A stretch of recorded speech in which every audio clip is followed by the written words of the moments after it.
Hello, beautiful, and welcome to the Moms Talk Sex podcast with me, Mor Yelvington, of Morph Transform Your Reality, where I help you step out of trauma and reclaim your power. I'm so honored and excited that you're here with me today because I have the beautiful Tanja here with me. Hey, Tanja. Hey, everybody. Happy to be here. I'm so excited for this conversation because I feel like we're going to share some stuff that you probably have never heard about. So without diving in too much, Tanja, how about you introduce yourself and tell our listeners what it is that you do? Absolutely. So, as you heard, Tanja Diamond, and if you know how to spell it right, that's Tanja. You pretty well find me on at least 20 pages of Google, I think, at this point. So, I've been working in the realm of sexuality and helping people have better sex for the last 40 years.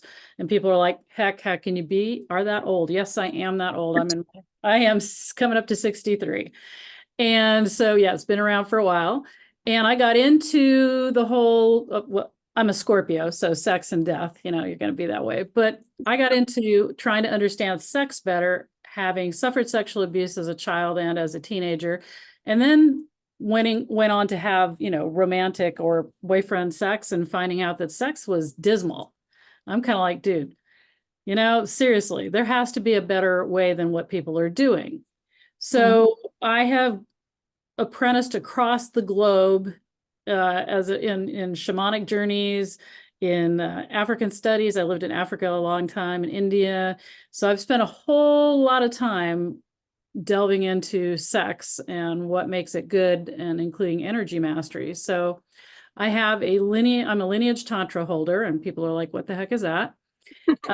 Tantra is an ancient Indian technology of energy mastery. But hey, Tanja, isn't Tantra all sex? No, that would be Neo-Tantra, which is what the West thinks Tantra is. But actually, the two of them, and I teach both, have so little in common, it's ridiculous. But when the West got a hold of some ancient erotic Indian techniques, they decided, hey, this is Tantra, let's do this. So that's what you've heard of in the West. And so Neo-Tantra is all about connection, energetic sex, hour-long orgasms, healing sexuality. That's the thing most people are commonly know when they think of Tantra. And also, I am ancient technologies meets modern brain science. I wanted to be a neurosurgeon, so I have a huge, heavy medical background, and I'm a biohacker.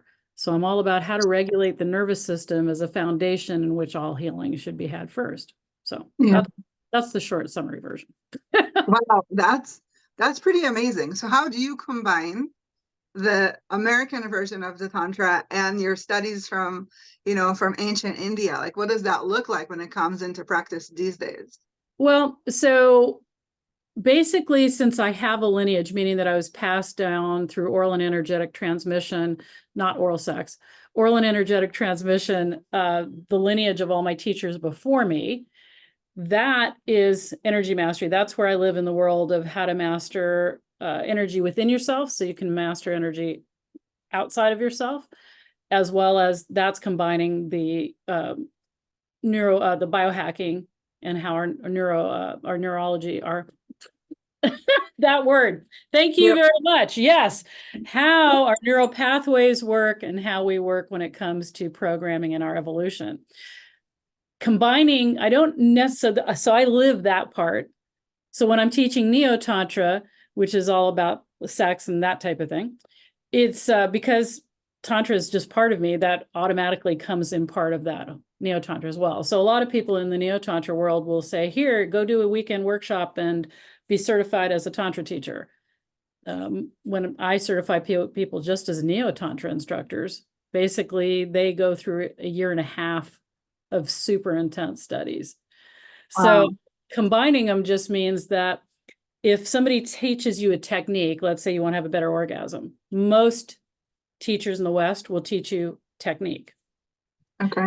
I'll go in and give you your nervous system an overhaul, because we start off by being energetic beings, right? In the Right. womb, energy. Next, chemistry starts. That's cell division and all that, which creates emotions. then our physical body is formed, and it doesn't stop forming till 17 years, but then our brains don't stop forming till 25 years, right? So our critical judgment doesn't fully develop till 25. So I work on all these, what I call 5 innate systems that inhabit all of us. And if we were to even to have better sex, if you addressed all these in some somatic practices, body practices, everything you do just gets better, faster. If you're trying to have better sex, but you have a dysregulated nervous system, which most people do, it's hard to have better sex when your body's in an adrenaline state. So what are some things that, our listeners, our moms that are listening, a lot of moms, their nervous system, they're pretty shot, they're pretty tired, they're pretty overwhelmed, they're pretty stressed out. Yeah. What are things that they can do to kind of calm that, to actually get into the state and the mindset of wanting to have sex, wanting to be touched, wanting to be pleasured? Well, absolutely. So most people, and especially moms, wait to be in the mood for sex. And quite frankly, there's nothing happening in the world that's going to really put you in the mood anymore. I mean, we're stressed out, or we're on our devices, our nervous systems are shot. Raising a child, I'm sorry, hardest thing I've ever done. I ran 5 businesses. I had a baby at 42, and it pretty well took me out. Like, who can do that? But sex wasn't ever a problem, because I believe arousal is one of the number one things you need to live in, not just to wait for, but cultivating arousal as a normal part of your day. And when I say arousal, I don't mean just in your genitals either. I mean like arousal in your body, inspiration. Most people try to use their own energy in which to get things done during the day. And trying to use your own energy source, that battery gets depleted pretty quick. And if you're a mom, it was depleted before you had your child, and it's just like tanking it every single day. So why moms don't want to be in the mood or aren't in the mood is because literally they're not filling up on anything. They're depleted in a constant state of depletion. So starting by simple practices of pleasuring yourself, meaning that not your genitals, but your arm, your body, just simply touching yourself in a pleasurable way, your shoulders, your face, starts to help your nervous system calm down. And it starts to give you nourishment. Now, your kid's grabbing you, your partner's grabbing you, people are always grabbing you or wanting something from you as a mom.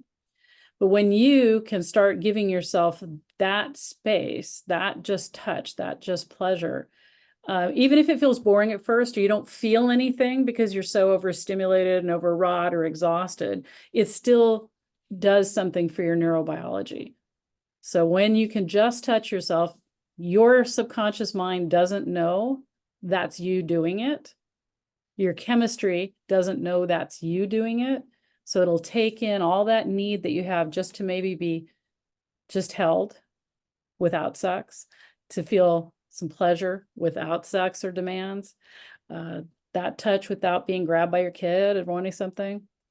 That's a start, and it's incredibly critical to start doing that right away. Even if you only start for 5 minutes a day, and you're thinking, I don't have 5 minutes, Tanya. No, you do. You do. You just got to find it, because that fuel, that starts giving you more energy. That starts filling the cup that's completely empty and leaking right now. So that's one easy thing to start doing. I love that. And what would you recommend for couples that, have been married for a while, and it seems like sex is more like a routine thing, and it's kind of the same thing, right? And they want to spice it up a little bit. They want to add something different, but maybe they don't really know how or where to even go or what to try. Yeah, the biggest problem is that people think sex is about having an orgasm. Right. And once you've had intercourse, sex is if the guy's cool, she gets hers, he gets his, and it's always going to be the same thing. It's how to get off fast and how to get it done and go on. And that's because a lot of people, even men, I work with lots of men, are not in arousal and pleasure. They're in using orgasm as a medication tool. Right? So when you're using orgasm as a medication tool, You're just trying to get to the quote unquote good stuff and get it done so you can relax. Right. Now that puts sex on the boring medication route, and that you might as well just be popping a pill, right, to do that. What does it take? Spicing things up is such an interesting word. I actually think more and more subtle is actually more and more spicy. And most people, when they think spice it up, they start adding things, toys, role playing, other people, porn, whatever, right? Like adding, but you can only add so much. Like there's a finite, stops when, you're getting into blood play and stuff like that. It's like, well, at some point, you can't do anything more, Yeah. nothing full enough, whatever. And the beautiful thing about Neo-Tantra and Tantra is the act of subtlety. So it's about becoming more and more present to what is, and stop chasing the orgasms for women and men, stop making sex performative. So the ability to just walk by and have a nice big hug, Okay. right? That just creates connection. Some eye gazing. I'm always surprised how many couples haven't looked into each other's eyes since their wedding day. Wow. A gratitude. Here's a beautiful thing to do for both partners, to whoever comes home. So whoever's at home first, when your partner comes in the door from their day of work, you know how it is right now. It's like, oh yeah, whatever. The kids are running, everybody's like crazy, and you walk into the house and the dog might be excited to see you. That's about it. Maybe not even the dog. But if whoever's at home first stops what they're doing, walks to the door to greet their partner, stop in front of them, grab their hands, look into their eyes, take a breath, and just say, I'm so happy to see you. Thank you for going out in the world and doing what you do so that we can have all this. And then step into a 30-second hug and start your home space like that. And that doesn't matter if it's the man, the woman, the woman, the woman. It doesn't matter who it is. Whoever's home greets, it's coming home ceremony. And then if you're always home, I work from home, I would come out and it'd be like sometime at 5, or if it was dinner, right? My partner would greet me coming out of my office space with that. Right. And if we set up these type of things, or even a morning of looking at each other before the day got crazy and just taking a moment to be in gratitude of connection with this person, just that presence actually will start spicing up your connection. And when your connection is spiced up, the sex life takes care of itself. But we keep trying to put things into the sex to make it better, instead of go the other way, which is create the connection to make sex better. Yeah, I love what you're saying, because I always notice that for me and my husband, when we have that time, that connection time, the sex is always amazing. So I love that you say that. And I love that you call it like the coming home ceremony. I think that's Yep. really great. I've never heard anybody put it quite that way. I think that's amazing. I grabbed a volunteer. There was 500 men in a conference, and I grabbed one man for a volunteer to come up to the stage. And we're not even a relationship, but I took his hands and I did that. He started crying, and a bunch of men in the audience started crying, because men typically don't get that type of greeting. And as a woman, nobody gets that either. Like if your partner came up to you as a mom and said, I want to thank you, took your hands, looked in your eyes, said, I want to thank you for all the amazing things you do as a mom. Tell me that you wouldn't want to have more sex. I want to cry. Right? Well, right. And we're just on a video screen. But that Yeah. appreciation, showing up and appreciating your partner, recognize them and see them and share that, is a huge, huge aphrodisiac. Yeah, you're right. And it comes through in your energy too. When you say that from a place of intention, like I feel like that's what it's so moving, because when you're saying it, it's so real. Yeah. You know? You got to And feel it. Yeah. yeah, and I'm thinking like how many people that don't do these kind of practices, I feel like in the beginning that might be kind of like out of the ordinary, out of their comfort zone. Yeah. How do they get, when you work with people, how do they get to that place of this really doesn't feel natural and real. Yeah. And also for the receiving person, right? I mean, I feel like Yeah. just adding something like this out of the blue can catch the other person kind of on guard too. Awkward. Yeah. What, So what yeah, you have to be willing to show up and know that you're going to be awkward. And I'll have people say things like, well, that's so contrived. It's not spontaneous. How do you really feel it? Well, you take a moment and you really connect with like how much you loved your person when you felt it. Because when you're exhausted, you don't feel it. It's just not really there. So you have to take the moment and show up and remember, like, how did you feel? What did you feel? And if your partner, when you do that, they're kind of awkward, just say, hey, babe, just flow with it for a minute. Let's just try this. Right. But yeah. most people are so disconnected from that space that it feels awkward, weird, silly, wrong. And it's the people that fight it the most that actually end up needing it the most and react the most, by the way. Yeah, I feel like because they've been disconnected from their Yeah. heart for so long that they can't even accept themselves for who they are, Yeah, right? exactly. Yeah. And it's really about connecting those dots, and that connects you back to, your sexual organs and lights them up. So just Yeah. bringing them back to you. Yeah. And I think waiting for our sex organs to feel aroused is the wrong thing to do. Like, because once again, unless your nervous system is regulated, it's not, arousal is low priority when you're trying to survive. Just saying, that's real. So you're not broken. First of all, people should know you're not broken because you're not feeling aroused.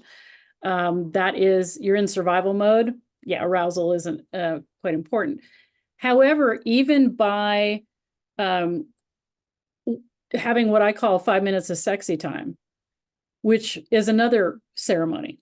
You just said, hey, we're going to meet in bed. We're going to be naked, but there's no pressure to do sex. There's no pressure for oral sex. There's no pressure for anything. It's just get in bed naked and squirm around with each other. And just then 5 minute, the timer's off. You literally, you don't have sex. Like, you can't. That's a zero. That's a no-go.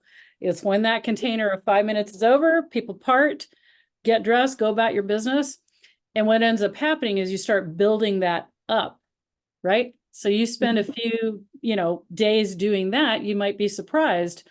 And if you just say no, Tanya, we haven't had sex for 4 months. Why would I say no if all of a sudden I'm aroused? Because you want to jumpstart and build that arousal instead of think of FOMO, like fear of missing out. Oh my God, I'm turned on, we have to do it now. I may never be turned on again. No, you will. Just take those little moments here and there and then deny the letting go of that arousal. Instead, keep the arousal in your body. You'd be really surprised what you can get done on any given day. I know. I always feel like it's the more fiery type personalities that are kind of always turned on that get so much done. And I say that it's because your energy is just that creative energy is just flowing in you. Absolutely. I get more done. So I have the arousal probably of a 16-year-old boy, literally. And I'm single and I'm having the best sex of my life with myself. You should always be your own best lover.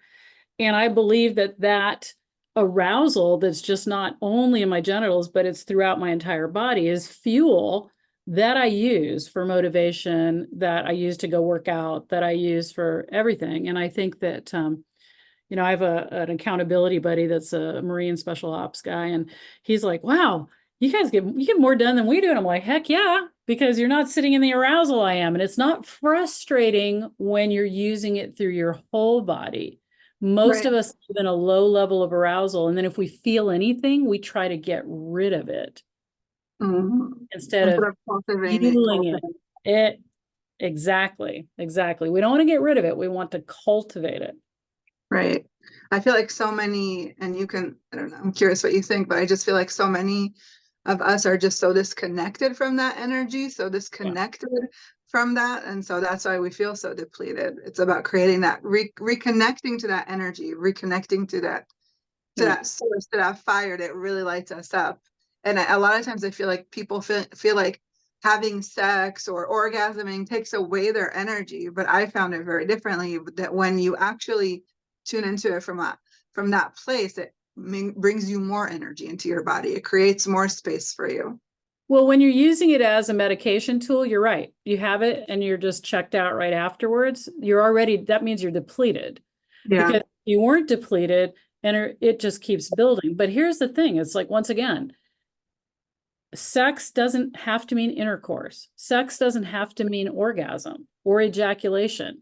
You can literally just play, have a kissing only night, have a touching only. Most women say that the best sex they had was before they ever had intercourse. Yeah. And why not come back to that? Why not make out in the car?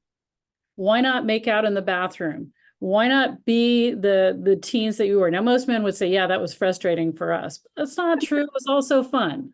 It was also fun. I hear you. And I think it's also important. One of the most important things I believe in sexual communication between couples is the idea that you can say no to an activity without rejecting the person. So Right. let's say it's like, hey, I totally want to make out with you, but I don't want it to go to sex, or I don't want to be responsible for your orgasm. Man or woman, it doesn't matter. We don't need to be responsible for somebody's orgasm. And the ability to say, hey, I want to fool around, but I'm no to intercourse. That's an activity. That's not rejecting the person. That's Right? right.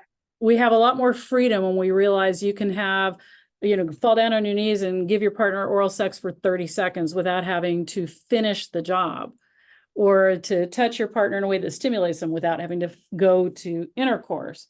Imagine if you did these little micro practices of turn on and excitement throughout the day with nobody feeling obligated to do anything with it.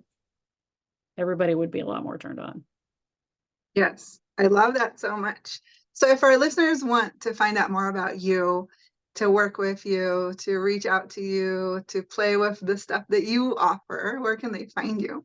Well, like I said, if you can spell my name right, Tanja Diamond, you're gonna be hard pressed to not find me if you stick that in Google. But yeah, so learningtantra.com is a great place to start off finding me, but you can also find me all over Facebook too. That's my jam. Yes, I'm old school. I will get into TikTok eventually. Me and you both. Well, this was an amazing conversation. Thank you so much for your time and for your knowledge and for your genuine curiosity, because I feel like it really shows and it comes through, and I really, really loved it. So thank you so much for being here. Absolutely. It was an honor. Thank you so much. And thank you guys for tuning in, and we'll tune in with you again next week. Bye.